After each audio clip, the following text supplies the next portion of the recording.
All right. My guest today is Tommy Tallarico, and he is a legend in the world of video games and music.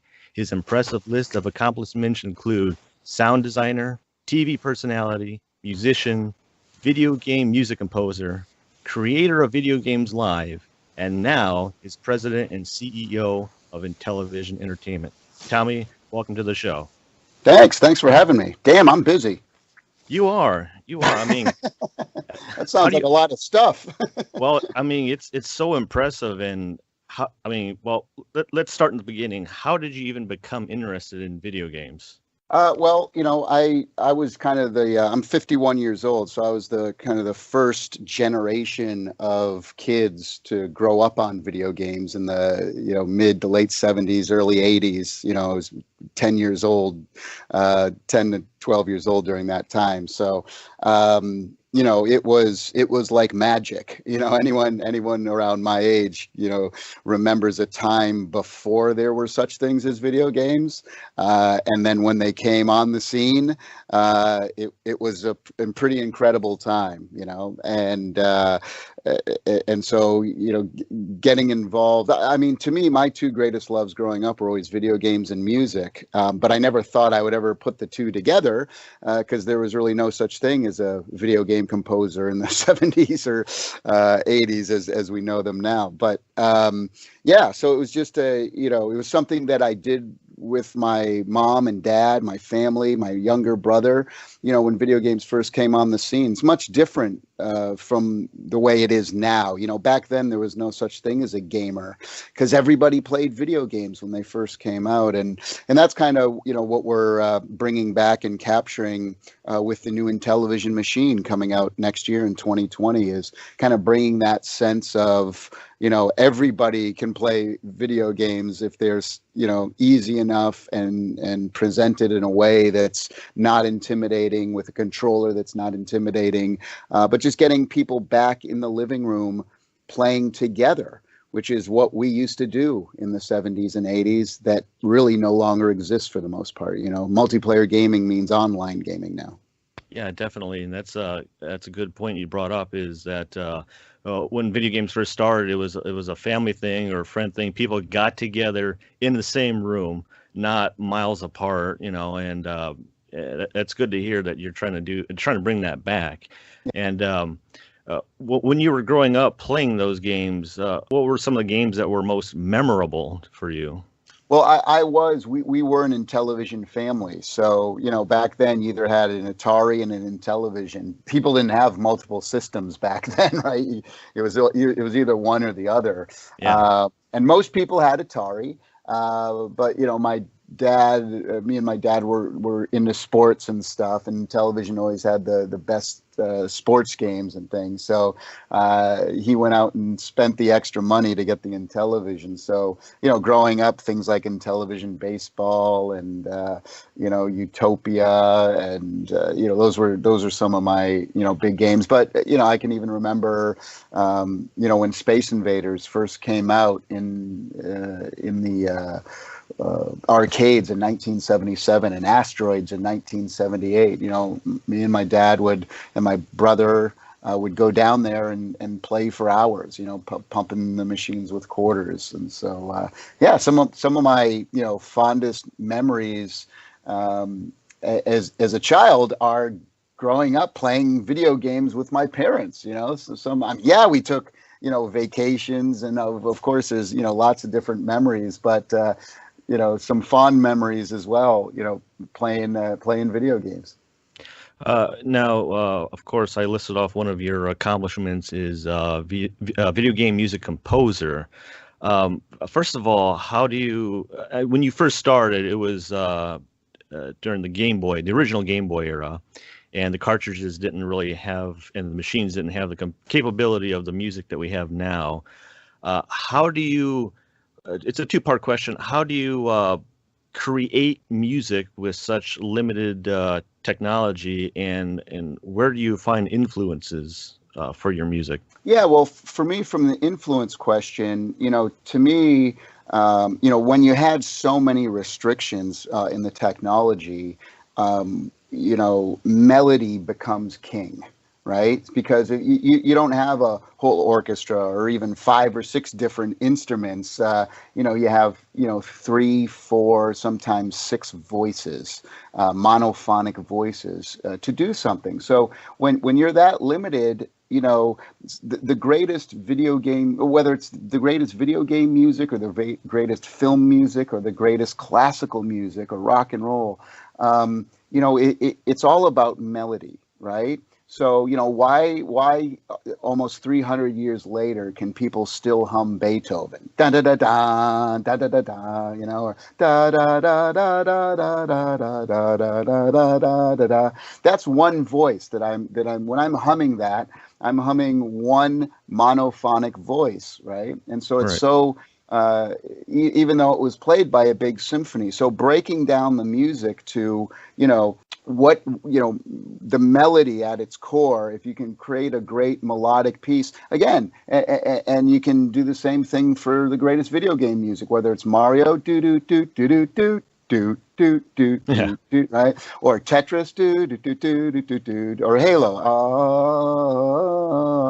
it's just one voice. So breaking it down to making the melody the most important thing, because when you're limited by the technology, as long as you have a strong melody, you don't need a lot of voices out there, which games like Mario and Tetris and Zelda, the original one, prove. In regards to how we did it, we had to get our hands dirty. That's basically the answer there, is because there was not a lot of technology that allowed musicians to create music. So we actually had to create the technology. And I was lucky enough to be surrounded by a bunch of talented people who cared about the quality of audio. And so we all fought hard to, create new technology. At the time, MIDI, which stands for Musical Instrument Digital Interface. This is something where you can hook this was something that was relatively new in the 80s, and you could hook your synthesizer up to a computer, and you can record the notes, and the computer would record those notes. Because what is music? Well, in a video game system, there's the note number, right? What is the value of the note? So middle C on a piano or a keyboard would be note number 60, for example. And then how long are you holding that note for, right? So if it's 2 seconds or whatever, it's assigned a numeric value based on the length. And then how long before you hit another note again? So the space in between those notes. So those 3 things were basically what we had when we created original video game music. And so what I would do is we would build systems that I could play the MIDI keyboard and record those numbers, and then translate those numbers into a paragraph of ASCII code, basically, that it was a paragraph of numbers, which, the first number meant the note value, so C would be 60, and then there would be a comma, and then it would be like 2,186, which meant the note length, and then the next number would be 1,024, which means that's the distance between the next note, and then the next note would be 49. And so this is basically a big paragraph of numbers that we would have to edit together after we translated them from MIDI, figuring out how to strip out all the information to put them in those paragraph of numbers. So it's pretty crazy. Yeah, I mean, that sounds kind of complicated, and it brought up a good question here. What's more difficult, or what is more difficult, creating music in MIDI with the limited technology, or creating music with a full orchestra and unlimited technology? I mean, it's a great question. This is going to sound weird, but it's easier to create music for a full symphony, but harder. I know that doesn't make any sense, but because it takes more time, right? So it may be to create music for a live symphony. There's so much that you have to do, right? So in that regards, it's a lot harder because it's a lot longer, right, to do. So once Sure. you come up with something, then you have to orchestrate it. Then you have to send it to a copyist to create the sheet music. Then you have to have the sheet music. There's an arranger, there's an orchestrator, there's a copyist, then there's a proofreader. Then you have to print out the music. Then you have to put it on the stand. Then you have to hire all the musicians. Then you have to hire a conductor. Then you go on the stand and you hire a big studio and you record all this music. And then you have to go to a mixing engineer. And then you sit there for a week and mix the music. And then you have to bring it to a mastering outlet. And so you can see like that process takes months and months of time. So it's easier to maybe come up with something because you don't have any restrictions really, but it's harder in the long run and more complex and difficult to do all of that work and time. Whereas in MIDI, you might come up with an idea in a minute and put it in MIDI and make it sound really good within a day. So even though there are a lot more restrictions back then, it's in the long run, because of the amount of time that you spend on live music, especially something as complex as symphonic music, it does end up being longer and more difficult in the long run. Well, how many video game scores have you worked on? 320. Wow. Which is a Guinness World Record. There's a world record for this as No kidding. the person who's worked on the most video games ever, not only just for music, but the most video games ever. Yeah, I have a Guinness World Record they gave me back in 2008. Wow, that is, I mean, and how many can you do in a given time? Well, I mean, that's a lot. In the old days, you could knock out 15, Sega Genesis or Super Nintendo games in a year. That's if you're working, 120 hours a week, which is what I was doing because I loved it so much. So, obviously now, a composer could probably only do, 1 or 2 big titles a year because of the amount, again, the thing we were just talking about, because of the amount of work involved. So yeah, it's probably a record that can never be broken. Yeah, I don't think so. I mean, well, that is very impressive. And out of all those games, which one do you feel is your best work, or your most notable? There's really 2 2 or 3 that stand out. I mean, Earthworm Jim, for kind of that MIDI era of games, I'd say Earthworm Jim is one of my favorites. For live recording, a game called Advent Rising, where I wrote a 2.5-hour Italian opera. I won a lot of awards for even though the game wasn't a big seller, but the soundtrack and the music. I do remember that game. Yeah. Had a lot of gained a lot of acclaim because of the soundtrack. Games like Tony Hawk Pro Skater, Metroid Prime, those are other ones that stand out more for about being a part of this amazing team and kind of what we were doing at the time, which was so revolutionary. Some of the early Madden football games, I was involved with some of the early Guitar Hero games from like a licensing standpoint and things. So those all stood out. But from musically, it'd probably be Earthworm Jim and Advent Rising. Before I get to the video games live, I want to ask one more question about the music. Where do you see music in video games going? We don't have, the single player is kind of going away. MMOs and online have just skyrocketed over the last few years. Where do you see music and video games going in the future? Yeah, well,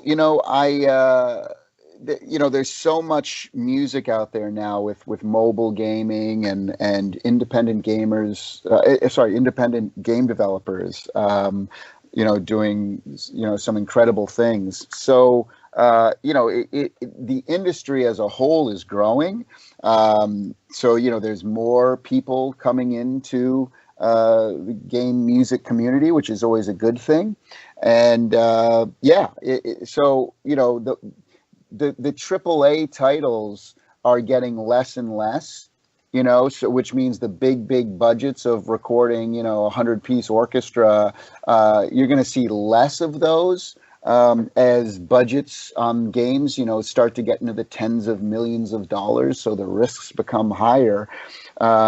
So, it's a good time for independent composers to kind of be getting in the game industry, because there's a lot of need for music in the independent community. That it's a really good time to get involved. So that's probably the over the next maybe 5 years or so, that you'll see you'll see a lot of less of the big AAA titles, because it's hard to get on that scale. It's hard to get on that level. You kind of need an agent. You need to know who, you're competing with people like Hans Zimmer and Danny Elfman at that point, right?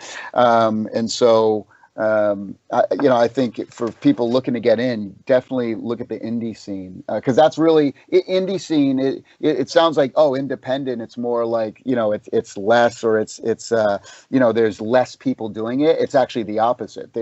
The independent developers completely dominate the video game industry right now. So there's more independent games being made than anything else on the planet right now. So good time to get involved. Awesome. Well, I want to next talk about Video Games Live. Now, this is a touring event that you created. For anybody that's not familiar with it, what is Video Games Live? So Video Games Live is all the greatest video game music of all time performed by a full symphony and choir. But what makes it really special and unique is that everything's completely synchronized to massive video screens, rock and roll lighting, stage show production, interactive elements with the crowd. So I kind of like to describe Video Games Live as having all the power and emotion of a symphony orchestra, but combined with the energy and excitement of a rock concert, mixed together with all the cutting edge visuals, technology, interactivity, and fun that video games provide. Wow. And so how often do you go out in a year doing that? We do about 50 to 60 shows a year. And so we're on the road, 250 days a year typically. Wow. And you go worldwide too. Yeah. I just yesterday got back from Doha, Qatar, which is in the Middle East. Yeah. So even in the Middle East, doing sold out shows out there with the Qatar National Philharmonic. And it was an incredible show. And no matter where you go all over the world, people love video games and video game music, which is really, really nice to see, even in the Middle East. Oh, well, there you go. And the orchestra part, do they travel, or do you find them locally?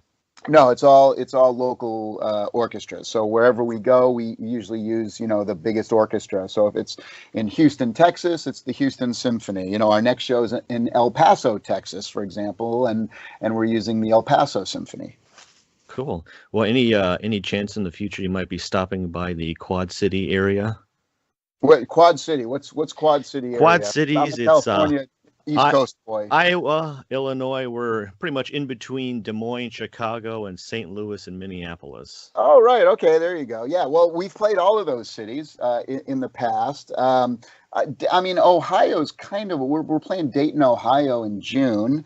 That's kind of around there. It's drivable. But yeah, we're talking about doing a show in Chicago. We've been speaking to the Minnesota Symphony Orchestra, who we've done a bunch of sold out shows with in the past.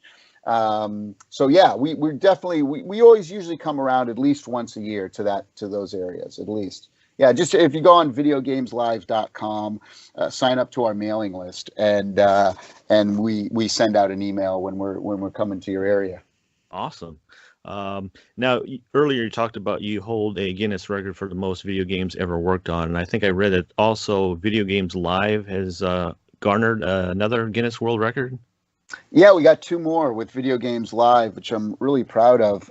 The first one is it's the longest running video game concert ever. Sorry, longest running symphony show ever. So we've done more symphony performances for a touring show than any other touring symphony show ever. We just did our 489th show. Wow. And yeah. And so coming up on 500. So that's a pretty cool thing to have. And the other one is even cooler, which is the biggest symphony show ever seen by a live audience. So in Beijing, China, a couple of years ago, we did over 720,000 people were watching us perform live. Yeah. It's pretty amazing. No stress there. No, not at all. It was fun. I also read that you also like to promote video game music appreciation. Can you tell me a little bit about that? Yeah. Well, I mean, that's the whole goal of Video Games Live, was to prove to the world how culturally significant and artistic video games have become. So, it's just a really, important thing that, some folks who don't play video games might think that video game music's just a bunch of bleeps and bloops, So, spreading this around the world. 'Cause the reality is it's just as good as any music, if not better. And so, that's really kind of the whole idea of Video Games Live. I also formed a nonprofit organization 17 years ago called the Game Audio Network Guild, or GANG, is the moniker spells out. And that website's audiogang.org. And that's an organization for anyone looking to get into video game music, to be a sound designer or a composer or audio engineer, anything to do with audio. If you're looking to get in the field of doing that, that's kind of why I formed GANG. Which is a great organization. It's been going, like I said, 17 years now, and we do a big awards show every year at the Game Developers Conference. I have over 2,500 people who've signed up to that, representing over 40 countries. So, I'm not involved with that anymore. Okay. Just because of my touring schedule and because now in television. But something that I'm very proud that I started many years ago, but over the last year or so, I've had to kind of hand over the reins to people who can put a lot more time into it than I can. Sure. Well, at least it's something that's still going on. Because absolutely, yeah. All right. Before we finish, I want to ask about the new Intellivision console that's coming out. Is it this year? No, next year. Okay, next year. The release date is 10/10/2020. Ah, okay. And what is it? What can we expect from it?